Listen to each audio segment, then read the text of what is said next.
이 회사가 수상하다, 회계 조작 이슈가 하나 나왔는데요. 같이 한번 얘기해 보겠습니다. 뉴스를 보신 분도 있겠지만은 여러분 니오라는 회사 혹시 아시나요? 미국에도 상장돼 있지만 중국 회사입니다. 중국 전기차 회사고 대장 회사인데요. 여기 보시면 중국 내 판매 단가인데요. 테슬라가 제일 비싼 자동차에 포지션이 돼 있고 벤츠, 그리고 다음이 니오입니다. 니오가 이제 수상하다라는 공매도 보고서가 나왔어요. 아이러니하게도 지금 중국에서 전기차 시장이 엄청 호황이거든요. 여기도 보시면 최근에 나온 자료입니다. 니오가 6월 전기차 월간 판매에 신기록 달성할 정도로 잘 팔리고 잘 나가는 자동차 회사인데, 이번에 판매량도 나오고 중국 경기 반등한다 이런 신호 나오면서 모건 스탠리도 하반기에 탑픽으로 꼽으면서 니오 랠리 가능하다 이랬거든요. 근데 이 회사가 회계 조작 의혹이 나왔는데 지금 보시면 기사가 싹 들어간 게 니오 1년 주가인데요. 일시 급락했지만 바로 회복했습니다. 보고서 나오면서 야 회계 조작 아니야 이랬는데 급락했다가 다 회복했습니다. 바로. 그래서 이 회계 조작 나오자마자 니오가 일단 바로 부인했거든요. 야, 이 보고서에 가치가 없고 완전 많은 오류, 근거 없는 추측, 오해 소지가 있는 해석과 결론을 담고 있다.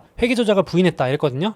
제가 이제 또 회계 조작하면은 아픈 추억이 있어서 먼저 잠깐 얘기하면요. 루이신 커피라고 있어요. 이렇게 생긴 커피거든요. 심지어 지금 영업도 잘하고 있습니다. 중국에서. 중국판 스타벅스 루이신 커피가 상장 폐지됐었어요. 미국에서 회계 조작 사건 때문에. 지금은 웃으면서 얘기를 할 수 있지만 그때 99.98% 막 이렇게 계좌에 찍혀 있는 거 보면은 머리가 핑 도는 그런 아픈 기억인데, 이 회사가 되게 잘 나갔어요. 미리 말씀드리지만 니오가 이 회사처럼 회계 조작을 했다는 내용이 아닙니다. 요거랑 다른 상황입니다. 근데 이제 요거는 잠깐 정리해보면은 2017년에 설립돼가지고 최단 기간에 유니콘 기업, 잘 나가는 기업에 등극하면서 엄청 주목받습니다. 그래서 이제 스타벅스 따라잡겠다 그래서 나스닥에 19년에 화려하게 상장합니다. 제가 심지어 상장하는 날 기다려가지고 샀어요. 공모가에. 상장하는 날 탁 시작하자마자 시초가에 막 따라 들어가서 산 주식이었는데 엄청 올랐거든요. 계속. 그래서 2019년 말에 스타벅스를 처음으로 추월합니다. 매장수 기준으로 중국에서. 그래서 이제 이때 막 기사들 많이 나왔어요. 성공 비결이 뭐냐 막 이러면서 신고가 달리고 그랬는데, 이제 2020년 1월쯤에 신고가 갈 때 이 공매도, 그러니까 하락에 베팅하는 전문 기관입니다. 딱 이런 고평가된 기업들만 노리는 기업 사냥꾼들이 있어요. 그래서 최고가일 때 회계 부정 의혹이 나옵니다. 조작이다. 그래서 보고서 엄청 긴 거 내거든요. 근데 이때 주가가 안 떨어져요. 왜냐면은 바로 반박을 하거든요. 루이신 커피에서 말도 안 되는 소리 하지 마라. 회계 조작 아니다. 법적 대응하겠다. 너 때문에 손해봤다. 이러면서. 그러고 주가가 횡보했어요. 횡보. 오르락내리락 횡보했어요. 이렇게. 그러니까 그때도 기사에서 아니겠지 하고 지나갔거든요. 저도 그때 아니겠지 하고 있었습니다. 안 믿었죠. 왜냐면 주가가 안 떨어지니까. 원래 사람이 주가가 안 떨어지면 안 믿습니다. 뭔지 아시죠? 그러니까 아무리 부정적인 리포트가 나와도 주가가 안 떨어지면 그래 저거 뭐 별거 아닌가 보다 하고 넘어가도 잊고 있는데, 그로부터 2달 뒤에 회계 조작 사실이 보도되면서 85% 폭락합니다. 장중에. 그것도 두들겨 맞았죠. 그래서 이제 부풀린 겁니다. 회계 부풀렸죠. 이 공매도 기관에서 직접 중국으로 날아가가지고 그 매장 앞에 죽치고 CCTV랑 이런 걸로 달아놓고 영수증이랑 대조를 다 해본 거예요. 근데 이제 고객 숫자랑 매출량 다 부풀려진 거죠. 고객이 그렇게 많지도 않았는데 그걸 다 보고서 일일이 밝히면서 했는데 결국은 인정되면서 거래 정지되고 중국에서 조사받고 CEO 해고되고 상장 폐지되고 장외 주식으로 밀려났죠. 물론 지금 아마 홍콩에 상장돼 있나 그렇긴 할 텐데 여기까지는 그랬습니다. 이제 회계 조작을 한 건 맞으니까요. 이런 아픈 추억이 있는데, 니오가 이제 그리즐리 리서치라는 공매도 기관에서 보고서를 냈어요. 좀 의심스럽다. 여러 가지 의혹들이 많은데 너무 허무맹랑한 거 빼고 2가지 정도만 가져왔습니다. 일단은 배터리 매출 부풀렸다. 이 니오라는 회사가 자회사를 하나 끼고 있습니다. 그래서 우한 웨이농이라고 하는 자회사, 배터리 합작사를 끼고 있는데 고객들한테 팔 때마다 여기 매출을 인식시키는 건데 의도적으로 고객들한테 팔지도 않아놓고 장부상으로 2배 뻥튀기 시켰다. 그걸 이제 의혹을 부풀린 겁니다. 그래서 이 회사가 또 날아간 거죠. 중국까지 가서 째려본 겁니다. 이 배터리 교체 스테이션 앞에 서가지고 본 거예요. 얼마나 왔다 갔다 하나, 배터리 어디다 보관하나 보니까 이제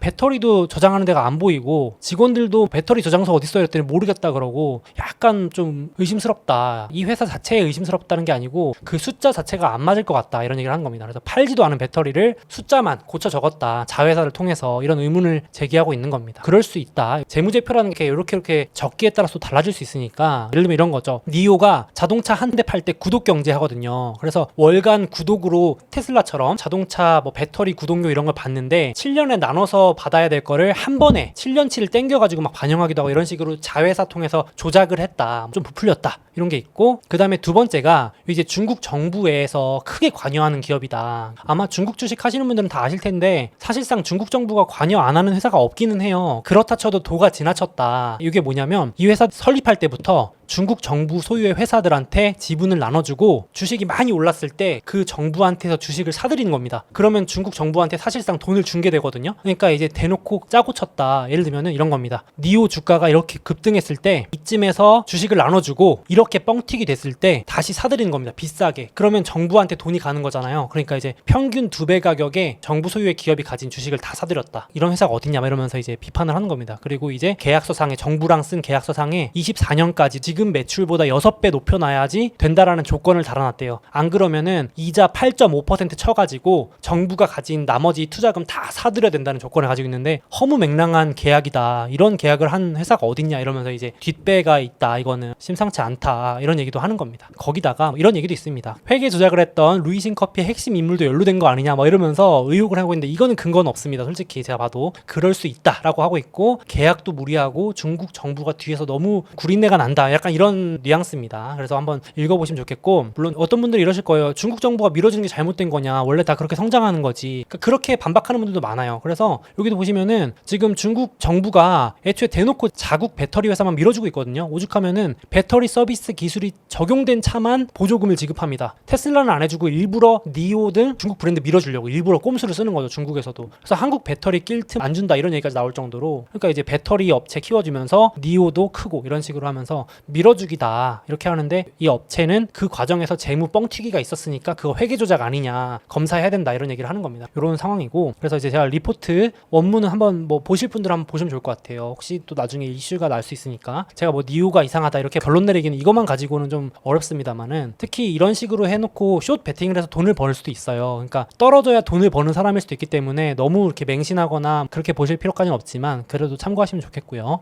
그럼에도 불구하고 니오도 지금 제가 말씀드렸다시피 잘 커나가고 있는 회사고 실제로 차가 팔리고 있는 게 너무 명확하니까요. 그리고 지금 마침 중국 경기도 다행이죠. 이게 코로나 봉쇄 때문에 난리 날 뻔했는데 다행히 왜냐면 중국이 살아나야 우리가 투자한 애플도 살아나고 테슬라도 살아나고 하거든요. 그래도 중국 경기가 좀 방어해줘야 경기 침체 이런 것들에 타격 좀 덜하고 소비도 좀 해주고 그래야 되니까 윈윈이니까 그래서 조금 이런 상황이라서 지금 7월 초에 나온 실적 발표들 보면은 중국 전기차 6월 판매량 신기록 달성 잘 나가고 있습니다. 덩달아서 여기도 있지만 테슬라도 이득이다. 예, 중국 전기차 잘 나가면 테슬라도 반사이익이다. 중국 정부가 도와주니까 경기 살려주면 그래서 여기도 나와 있습니다. 마침 주말에 테슬라 실적 분기 차량 인도량도 나왔는데 저도 걱정 많이 했는데 선방했습니다. 주말간에 나온 따끈따끈한 데이터거든요. 25만 대 정도 만들어서 인도했는데 박살날 거라고 예상을 했는데 선방했어요. 잘했고 4, 5월이 최악이었고 6월부터 공장 다시 돌아가기 시작해서 하반기에 좋다라는 얘기들이 많이 나오고 있습니다. 테슬라 얘기 나온 김에 여기 나와 있지만 테슬라 다시 오를까 하고 있는데 작년에도 테슬라가 상반기에 죽섰고 하반기에 날아갔거든요. 작년에도 상반기 실적 우려 이러면서 막 그랬는데 또 하반기에 최악을 털어내고 지금 뭐 중국 공장도 돌아가고 뭐 독일 이런 데도 이제 돌아가니까 하반기 어떻게 될지 7월 20일 실적 발표입니다. 그래서 주주분들 테슬라뿐만 아니라 자동차 주식 다 해당되겠죠. 그래서 상반기 지금 상당히 뭐 반토막 나 있습니다만은 물론 이 이슈 말고도 금리 인상 침체 이런 것도 있지만 또 장기적으로 봤을 때 또 괜찮은 기회가 올 수 있지 않을까 한번 봐야 될 것 같습니다. 저도 뭐 섣불리 매수 매도보다는 이때 실적 보면서 확인해 보면 좋을 것 같습니다. 그래서 앞서 보신 것처럼 상하이 공장 4, 5월에 박살났었는데 6, 7, 8월 이렇게 올라가면 결국은 테슬라도 회복세고요. 그리고 이 리포트에서도 말하지만 테슬라는 경기 침체에도 그래도 잘 견디는 편이다. 왜냐면은 여기 보시면 가격이 끊임없이 오르고 있습니다. 애플도 이런 회사잖아요. 애플도 프리미엄 폰 시장 독점하고 있잖아요. 독식하는데 테슬라도 사실은 경기 침체 오면 무조건 자동차도 안 사겠지만 확실히 럭셔리 브랜드에 속하기 때문에 어느 정도 방어가 되지 않겠냐라는 이제 또 그런 자료입니다. 물론 뭐 경기 침체 오면 당연히 영향을 받겠죠. 근데 그런 얘기들 하고 있는 거고 또 말 나온 김에 테슬라는 9월 30일 날 계속 떡밥을 주죠. 테슬라 CEO 사람과 협동하는 반려로봇 9월에 공개한답니다. 그래서 진짜 9월 30일 날 AI 데이 또 캘린더에 한번 적어 놓으시고 진짜 이런 로봇이 나올지 진짜 이런 거 나오면 아이언맨 영화 보는 것 같은 기분일 텐데 진짜 나올지 정말 그 말뿐일지 한번 저도 지켜봐야겠습니다. 하반기로 갈수록 좀 괜찮아지는 것 같아요. 원래 기술주들이 하반기 좀 더 좋거든요. 그래서 긍정적으로 볼 부분도 있는 것 같아요. 그래서 제가 앞서 니오 이런 회계 조작 얘기도 말씀드렸는데 조심은 하실 필요가 있고 특히나 긴축 시기 사건 같은 게 터지는 시기가 많습니다. 그래서 그것도 참고를 해주시면 좋겠습니다. 잠깐 제 책과 주식 상품권을 드리는 이벤트를 진행하고 있으니 주목해주세요. 이베스트 투자증권 온라인 계좌 개설하시고 이벤트 코드 소몽 입력하시면 자유롭게 해외 주식을 매수하실 수 있는 주식 상품권을 즉시 지급해드립니다. 게다가 해외 주식 수수료를 0.07%로 우대받으실 수 있고 당연히 실시간 시세도 무료라고 합니다. 이외에도 100만원 이상 해외 주식 거래하신 모든 분들께는 제 책도 보내드립니다. 아직 미국 주식 시작하지 않으셨거나 추가 계좌 개설하실 분들은 이런 혜택 누리며 투자하시면 더욱 좋을 것 같습니다.